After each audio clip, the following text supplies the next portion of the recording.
Normally and rightfully we would begin our Easter Sunday service with a shout of, "He is risen!"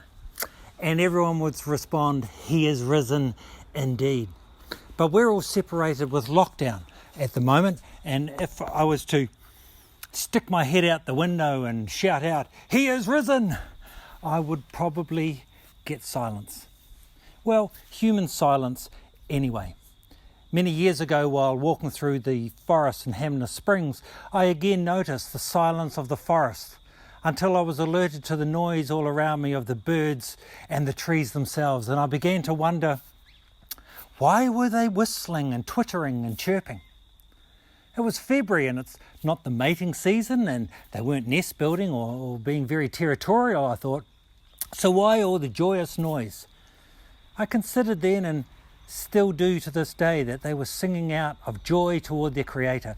They weren't singing for me, probably not so much for each other, but singing because they can.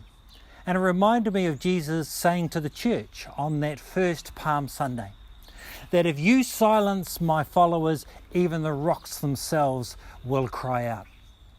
Which challenges me.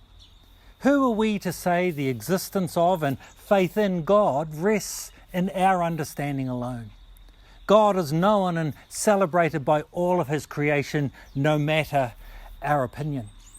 And many of us have been building towards this Easter Sunday for weeks, if not months, as we expectantly look forward to the celebration of Jesus rising from the grave, as he said he would, and did, and still is. He still is risen. So I wish you to consider just a couple of things this morning. Firstly, what is it here in Aotearoa, New Zealand, really about? I mean, we know about Easter. We have a holiday every year, but do we really know about Easter itself?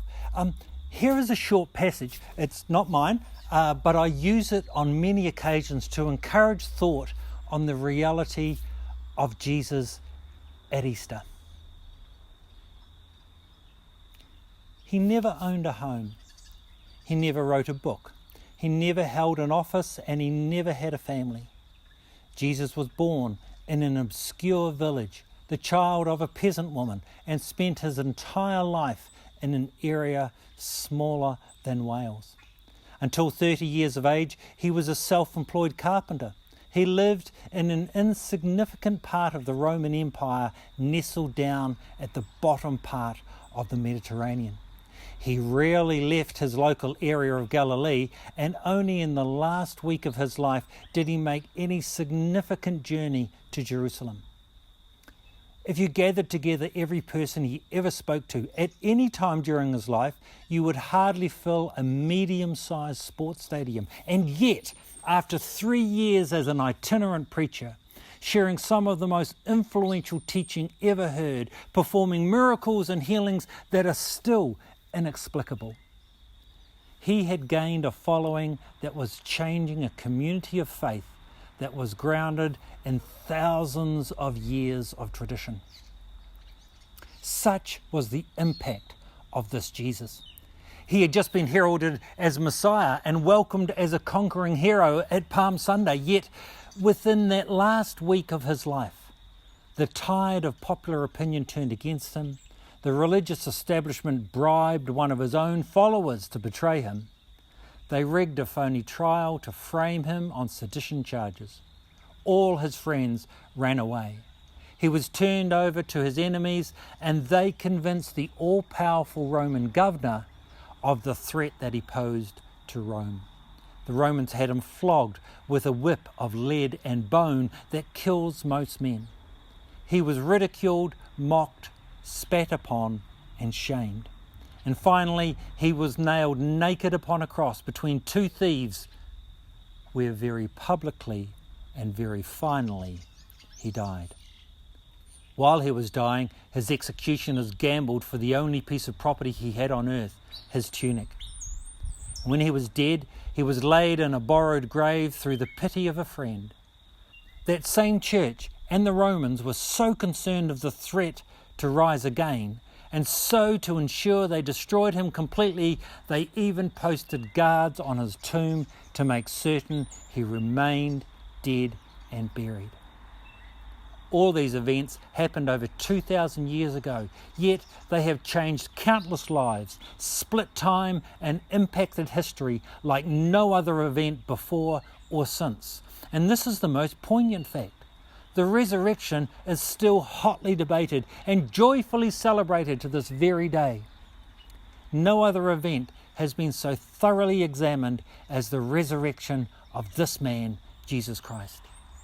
From his birth to his death, and from his death to his resurrection, no other life has attracted as much attention as his. Libraries of books, millions of arguments, billions of followers, lives lost and lives changed. All this centered on one man and what has been recorded about him.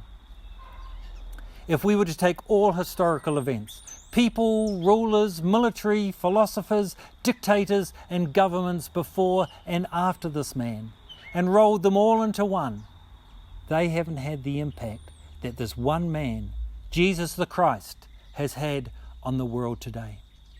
Surely that alone is worth contemplation and reflection. Surely if this one man has had that much influence, we could take time to consider why and how he caused such debate and aroused so much faith.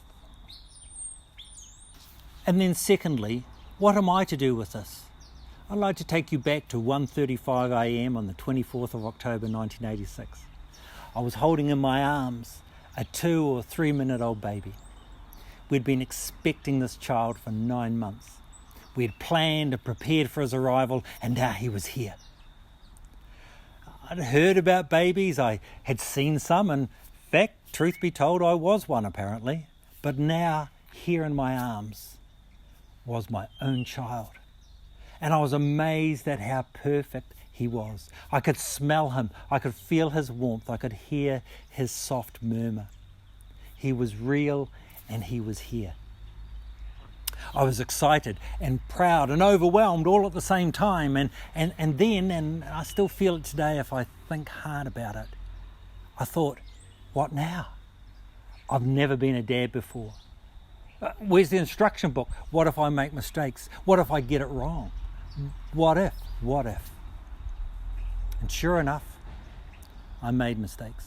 And I did get things wrong.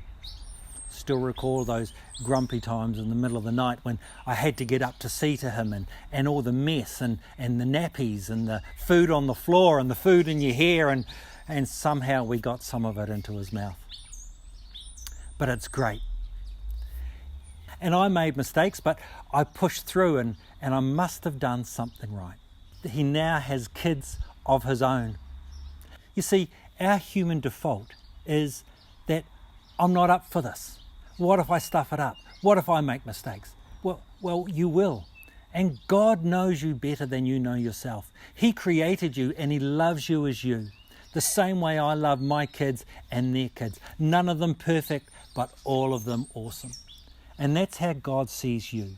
John 3:16 says, God loved you so much that Jesus came to earth for you so that he could guide you back into an eternal relationship with him. That's the Christmas story. And then the very next verse goes on to say, Jesus did not come here to catch you out. He did not come to watch you fall on your face or to leave you in the soiled clothes of life. He came to lift you up and dust you off, to hug you and say, let's try that again. That's the real Jesus of Easter. And so finally, I leave you with this. Jesus is risen. Let's not muddy the waters with our understandings and arguments over theology. Jesus is risen.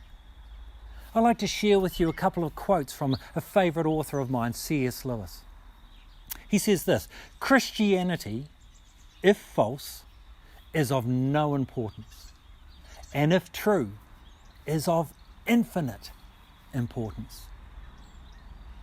The only thing it cannot be is moderately important. He underlines this statement in a book of his called Mere Christianity. Here he is recounting his discovery of Jesus Christ for himself. how he needed to discount Jesus or prove him, nothing in between, if he was sure to be sure of what he thought that he knew.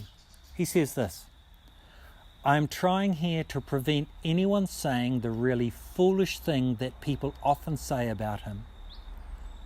I'm ready to accept Jesus as a great moral teacher, but I don't accept his claim to be God.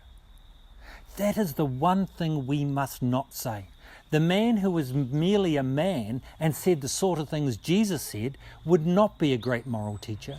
He would either be a lunatic on the level with the man who says he has a poached egg, or else he would be the devil of hell. You must make your choice. Either this man was and is the Son of God, or else a madman, or something worse. You can shut him up for a fool, you can spit at him and kill him as a demon, or you can fall at his feet and call him Lord and God. But let not come with any patronizing nonsense about his being a great teacher.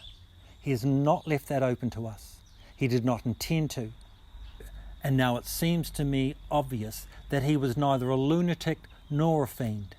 And consequently, however strange or terrifying or unlikely it may seem, I have to accept the view that he was and is God. So this Easter, enjoy the eggs and the hot cross buns, but take some of this precious time to consider who the Jesus of Easter is for you, because Easter was and is for you.